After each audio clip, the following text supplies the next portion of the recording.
Salutare tuturor! În acest episod vă vom povesti despre ce își dorește Tesla să întreprindă în privința producerii de baterii, dar și despre recordul de producție a Teslei în ultimele 3 luni, despre primul Volvo Electric XC40 Recharge, dar și despre SUV-ul electric de lux Honghe EH9 prezentat de chinezi. Astea, dar și multe alte detalii în continuare. Sunteți pe canalul AutoStyle, bine ați venit! Tesla își dorește să mărească semnificativ producția de baterii pentru automobilele electrice în următorii ani și dezvoltă mai multe inovații pentru a scădea prețul pachetelor de baterii. Recent, americanii au convenit cumpărarea unei companii germane care se specializează în asamblarea de module și pachete de baterii. Este vorba despre ATV Automation, o filială a grupului canadian ATS, care în prezent se confruntă cu probleme financiare din cauza scăderii comenzilor, scrie presa germană. Compania a anunțat recent că anumite active vor fi vândute, iar angajații transferați către o terță parte, însă nu au oferit prea multe detalii. ATV Automation numără circa 120 de angajați și a finalizat peste 20 de linii de producție de baterii pentru producători internaționali de vehicule, se menționează pe site-ul oficial al companiei. În ciuda pandemiei actuale de coronavirus, ce a afectat toată industria automobilă la nivel mondial, Tesla stabilește recorduri de producție. În septembrie, Elon Musk și-a îndemnat angajații să se străduie pentru a obține noi izbânzi și iată că aceasta, într-adevăr, s-au materializat. Ultima performanță a constructorului american se referă la asamblarea tocmai 145.000 automobile în doar 3 luni. Mai mult, din numărul total de vehicule produse, 139.300 mașini și-au găsit deja stăpânul. Astfel, potrivit rezultatelor actuale, în 2020, 320.000 exemplare au părăsit liniile de asamblare Tesla. Până la finele anului, constructorul și-a propus o cifră rotundă de 500.000 unități produse, o creștere de 30% față de nivelul anului trecut. Cea mai mare pondere le-a revenit versiunilor Model 3 și Model Y, pentru care au optat peste 124.000 clienți. În inferioritate se află veteranii Tesla Model S și Model X, cu 16.992 unități produse. Recordul anterior a fost înregistrat de constructor în trimestrul 4 al anului 2019, în care s-au produs 112.051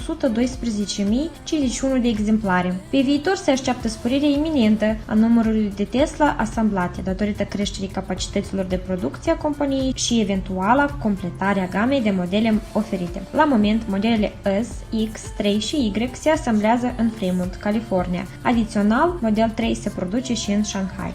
Volvo are planuri mari pentru mașinile electrice. Până în anul 2025, aceștia se așteaptă ca circa 50% din totalul de mașini vândute să aibă anume acest tip de propulsie. În acest sens, suedezii au proces la asamblarea primului automobil electric al mărcii XC40 Recharge. La doar un an de la enunțarea viitorului model, constructorul realizează pași concreți pentru a transforma promisiunile în realitate. Volvo continuă să-și păstreze vie imaginea de constructor sigur și tehnologizat, deoarece stocul de SUV-uri prevăzute pentru a fi asamblate până la finele anului s-a epuizat deja, iar clienții ce vor plasa o comandă vor fi nevoiți să aștepte încă câteva luni. Unicele diferențe de un XC40 cu motor termic sunt propulsiile electrică și o serie de mici detalii tehnice, iar vizual, prin absența grilei frontale, acesta fiind înlocuită cu o cusă de plastic și prin barele remodelate. Sistemul de infotainment se bazează pe Android Auto, iar pentru că Volvo deține întâietate în materie de siguranță, vehiculul a primit o nouă suită de sisteme moderne Advanced Driver Assistance Systems, ce nu doar îmbunătățesc senzația la volan, dar și reduc riscul producerii unui accident. SUV-ul e pus în mișcare de două motoare electrice, ce dezvoltă combinat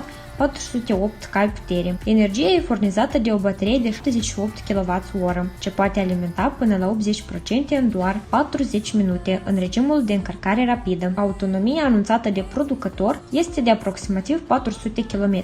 La toate acestea se mai adaugă faptul că SUV-ul electric e foarte dinamic. Accelerația 0-100 km/h e realizată în 4,9 secunde, iar viteza maximă e limitată în stilul Volvo, la 180 km/h.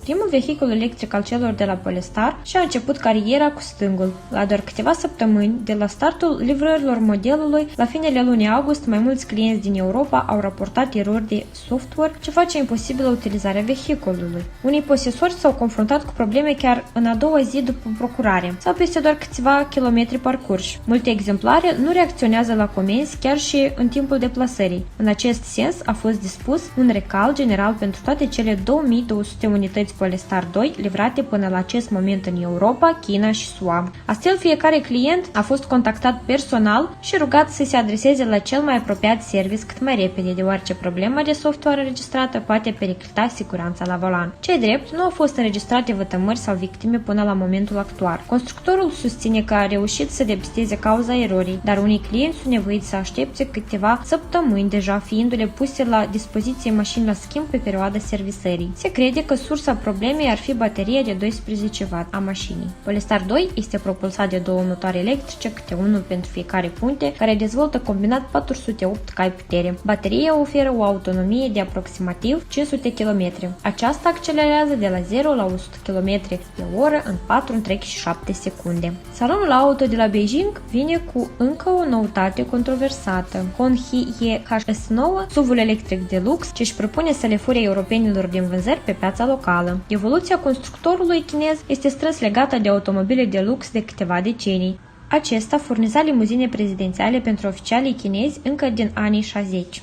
Cunoscut în faza de testare drept Honghi E115, SUV-ul încearcă să țintească nișa ocupată, SUV-urile de lux. Mai mult, silueta acestuia este desenată de fostul designer Rolls-Royce, Giller Tyler, ce lucrează la proiect din anul 2018. Nu vă lăsați induși de eroare de grila frontală impunătoare. Honghi EHS9 e un electromobil disponibil în două configurații. Puntea față a primit un agregat de 218 cai putere. Pe spate se poate opta pentru un propulsor similar, o versiune de 333 cai putere. Corespunzător, SUV-ul va putea dezvolta sumar 435 sau 550 cai putere în definiție de echipare, pentru o dinamică 0-100 km în 4 secunde. Date cu privire la capacitatea bateriei nu au fost enunțate, dar masa impunătoare a SUV-ului presupune existența unui acumulator generos. În schimb, a fost dezvăluită autonomia acestuia aproximativ 500 km. Honghi EHS9 este disponibil deja spre procurare în China,